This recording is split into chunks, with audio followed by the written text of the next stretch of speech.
Stress is a um, natural, normal body reaction to any danger or threat or pressure within the environment. So everybody experiences stress in their lives.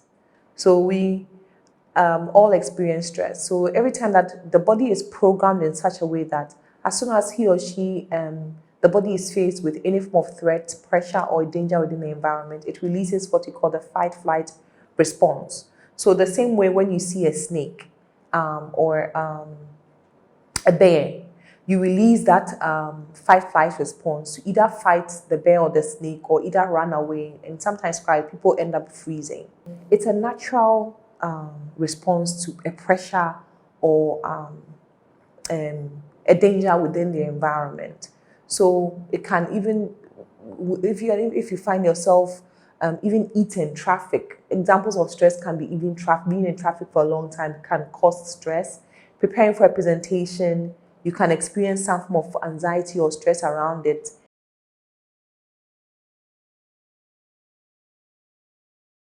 So stress in itself is a good thing because to some extent it helps you achieve your goals.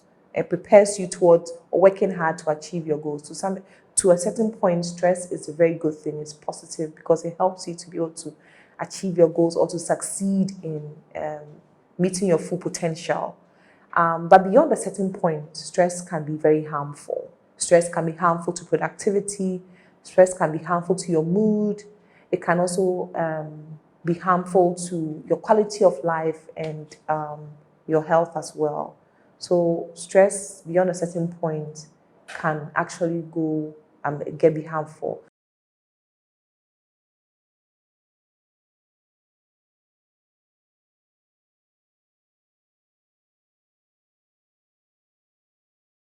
So some of the signs can be sadness, it can be being anxious, anger, being irritated. These are all some of the psychological signs of being stressed. At that time, some of the physical signs can be headaches. It can be sometimes even acne. It can be musculoskeletal pain in the chronic pain. Even people can go through digestive problems like diarrhea or even what's it called? Constipation. These are all signs of one going through some form of stress. So,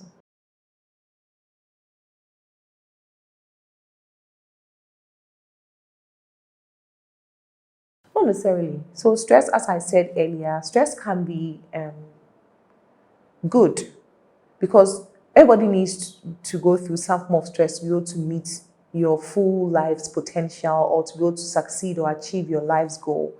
Definitely, society is designed in such a way that there are barriers and you have to thrive through those barriers to succeed. So it's good because then when you go through those challenges, you're able to thrive through and to succeed. But beyond a certain point, it can be a challenge.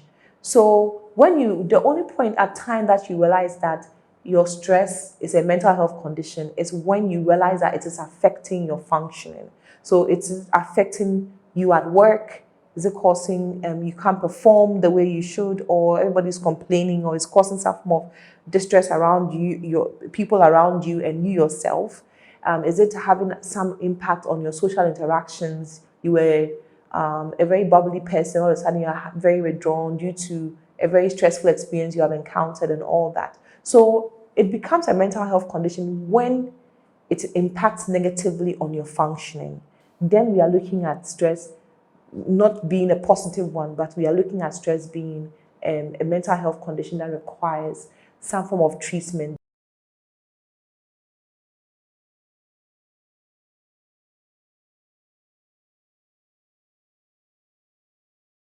There are lots of things that we can do to minimize stress. Sometimes, even practicing gratitude, as I said, using some more positive psychology interventions can help in managing stress.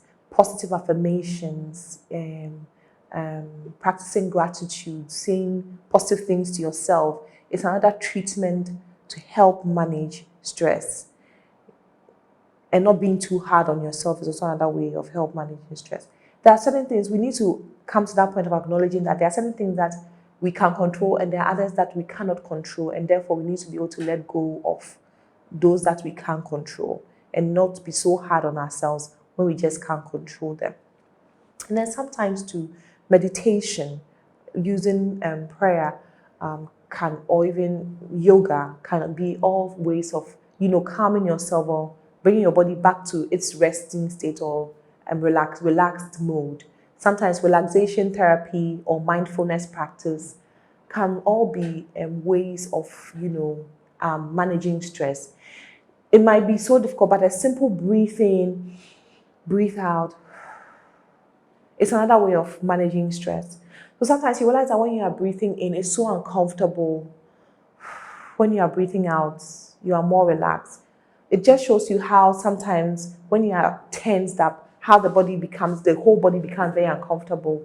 And then when you breathe in, you become more relaxed, among others. So this is also another way of managing stress. Sometimes it can be just that as a form of distraction, you can even read a book, things that you just enjoy doing, and it helps calm you, gives you peace of mind and relaxes you, can all be a way of managing stress. For somebody, a simple cold bath is enough to relax the person. For someone, it can even be reading just a book. For another person, walking a dog, exercising, taking a walk. And now we know exercise and mental health plays a vital role. So we know even when it comes to managing stress, walking and then engaging in some exercises releases the happy chemicals in the body, and then also releases the calm or the peace, the GABA and all that in the body, and then calm you down. So these are all some of the things that we can do. Beyond a certain point, if stress is very severe, then you might have to also seek some form of professional assistance for managing your stress and all that. So helping you to build resilience, and also being in therapy to be able to find ways and means of dealing or coping with stressful situation. Beyond a certain point too, medication can help you a little bit, especially when you have some form of anxiety, which is also triggered by stress. So medication can also help. So these are some of the interventions for managing stress.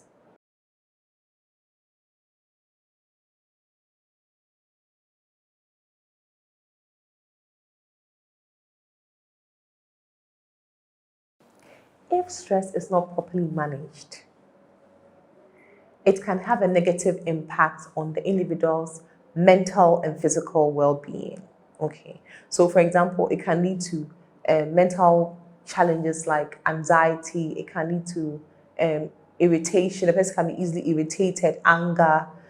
It can lead to physical symptoms like headaches. It can lead to bodily pains. It can even cause sexual dysfunction. It can lead to acne. It can lead to diabetes. It can lead to a wide range of peptic ulcer. It can lead to digestive problems like diarrhea, constipation, among others.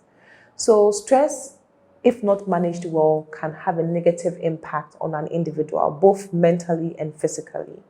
And now also we know that a lot of lifestyle diseases that have come is also connected or linked to stress related issues. So for example, someone would be going through a very stressful situation, and instead of and use a negative coping mechanism like food as a comfort to deal with his or her stress related issue.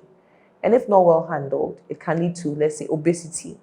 So we can even look at how even COVID, the stress that was around COVID, was enough to even worsen people who had the COVID condition. And even people who didn't even have the COVID condition believe they had it. Another negative coping mechanism is that when people are stressed, they can resort to substance use or alcohol as a way of dealing with stress. And sometimes, if not well managed, can lead to a severe form of addiction that, can also lead to other severe forms of mental health conditions. And then sometimes too, people already have underlying problems or health family history of a mental health condition. So there's something called the integrated module or the diathesis stress model, where you're looking at an underlying problem being the cause, coupled with stress, a stressful event causing a mental health condition. So the person might come from a family with a history of, let's say, depression, and then he or she has encountered a collapse of his or her company and now has serious financial issues. So this stress and a family history of, let's say, clinical depression can lead to um, um, the person being diagnosed with clinical depression because it was triggered by a stressful situation.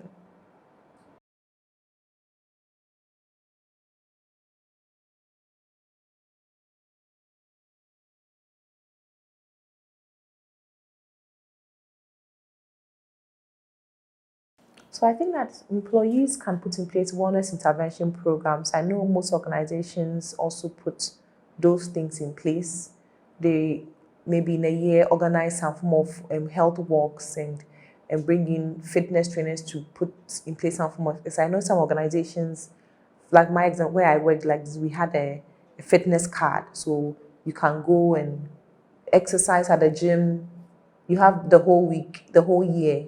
So it's a yearly program. You go and you exercise to just, you know, relieve yourself of stress. In organizations, they make sure that given leave, people have to take their leave days. So when they go on leave, they need to use that leave to relax and rest. And then organizations too can put in place what we call EAP, Employee Assistance Programs, EAPs, so as to be able to help staff manage their stress very well. So in terms of any form of crisis or anxiety or depression, they can reach out to the EAPs or the, I call it wellness intervention programs for employees, WIPE, so that they can reach out to an expert to manage stress, anxiety, or any form of um, condition that is triggered by stress.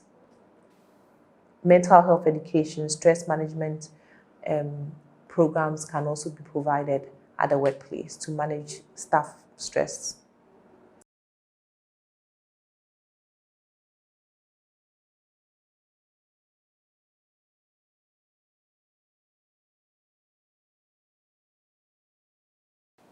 A person who is stressed can seek professional help. So the individual can see a mental health professional who would put in place a stress intervention or a stress management program for that individual. That is, if they have put in place all the resources that they have and it's still not working, then they seek professional help. So some of the resources can be, self-care practices. So you are looking at positive affirmations, you're looking at applications of, let's say, meditation, prayer, yoga, um, exercising, walking, anything that helps you and relieves you of stress. Everybody have some form of resources that they have already in place that helps them manage stress in itself. So in the end, if you apply these resources or practices and they are not helpful, then I would advise you to seek professional help. Again, when we also look at now, the world has become, um, um, technologically inclined, so people can even, Google some of the stress management strategies that are in place to help manage stress. Some of them even have relaxation and breathing, mindfulness practices, very helpful in managing stress-related issues. Very, very excellent resource to help manage stress-related issues. And so resources from the internet, Google, can also serve as, an intervention to help someone who has stress. Beyond all these, you can visit YouTube, type in stress management strategies. You can get some of those ideas from there.